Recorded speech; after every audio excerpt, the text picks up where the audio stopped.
ఒక్కసారి క్వశ్చన్ చూడండి. ఆల్రెడీ ఈ క్వశ్చన్ని మనం రెగ్యులర్ మెథడ్లో ఈ పర్సెంటేజ్ని ఫ్రాక్షన్లో కన్వర్ట్ చేసాం, అదొక మెథడ్. ఇంకొక మెథడ్ డిస్కస్ చేస్తున్నాం చూడండి. 137.5% డబల్ చేయండి. 137.5కి డబల్, 100కి డబల్ 200, 37.5కి డబల్ ఎంత? 75. 275%. దీన్ని డబల్ చేస్తే 240ని ఏం చేయాలి? ఆఫ్ చేయాలి. 240లో ఆఫ్ ఎంత? 120. మళ్ళీ 275ని డబల్ చేయండి. 275కి డబల్ ఎంత? 550% ఆఫ్ 120లో ఆఫ్ చేయండి, ఎందుకంటే దీన్ని డబల్ చేస్తే దాన్ని ఏం చేయాలి? ఆఫ్ చేయాలి.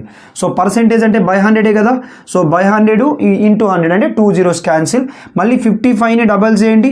55కి డబల్ 110, 6లో ఆఫ్ ఎంత? 3. 3తో 3 11s are 33.